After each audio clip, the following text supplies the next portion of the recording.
नमस्कार, आप देख रहे हैं बिहार तक और आपके साथ मैं हूं ऋचा शर्मा। इन दिनों लोक जनशक्ति पार्टी रामविलास के प्रमुख चिराग पासवान सुर्खियों में हैं। बिहार से लेकर दिल्ली तक उनकी खूब चर्चा हो रही है। इधर चिराग जैसे ही केंद्रीय मंत्री बने, पशुपति पारस बदल गए। चिराग से बगावती तेवर रखने वाले चाचा पशुपति पारस ने कुछ ऐसा किया कि खूब चर्चा होने लगी। लोक जनशक्ति पार्टी रामविलास के प्रमुख चिराग पासवान ने मंगलवार को खाद्य प्रसंस्करण उद्योग मंत्री के रूप में पदभार ग्रहण किया। इस पर चाचा पशुपति पारस ने उन्हें बधाई दी। इसके साथ ही उन्होंने उम्मीद जताई कि वो प्रदेश वासियों की समस्याओं का समाधान करेंगे।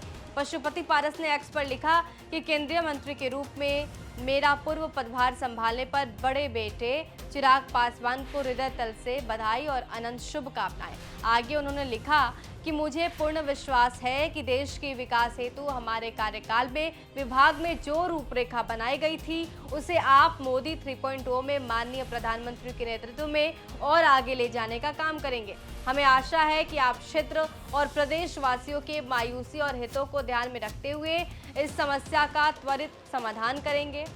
प्रशिक्षण केंद्र के पुनः सुचारू रूप से शुरू होने के बाद क्षेत्रवासियों के साथ साथ प्रदेश के युवाओं और उद्यमियों में नया जोश आएगा और रोजगार के अवसर बढ़ेंगे। प्रधानमंत्री श्री नरेंद्र मोदी जी के किसानों और रोजगार के प्रति प्राथमिकता के आधार पर विशेष रूप से मैं आपका ध्यान हमारे द्वारा स्थापित प्रशिक्षण केंद्र जो हाजीपुर के रामाशीष चौक स्थित दिनांक 11 अप्रैल 2023 को किया गया था, उसकी ओर आकर्षित करना चाहूंगा। आपको बता दें कि भतीजे चिराग पासवान और चाचा पशुपति पारस एलजेपी के टूट के बाद से ही अदावत में रहे। दोनों के बीच अदावत चल रही थी। दोनों के बीच सब कुछ ठीक नहीं चल रहा था। पार्टी में टूट के साथ साथ परिवार भी टूट गया था। एलजेपी के सारे सांसद चाचा पशुपति पारस गुट में चले गए थे और इस लोकसभा चुनाव में चिराग पासवान को एनडीए में ज्यादा तवज्जो मिली थी और उन्हें 5 सीटें मिली थी। चाचा पशुपति पारस को कुछ नहीं मिला था। इसके साथ ही हाजीपुर सीट को लेकर भी दोनों के बीच तनातनी थी।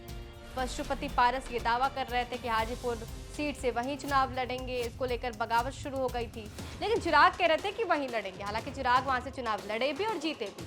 हालांकि बाद में पशुपति पारस ने एनडीए में वापसी तो कर ली, लेकिन फिर भी ऐसा माना जा रहा था कि चाचा और भतीजे के बीच जो तनातनी है वो बरकरार है। लेकिन इन सब के बीच जब चिराग पासवान केंद्रीय मंत्री के तौर पर शपथ लेते हैं, उसके दूसरे दिन ये तस्वीर सामने आती है जब चाचा पशुपति पारस पिघल जाते हैं, बदल जाते हैं और चिराग पासवान को बधाई देते हैं।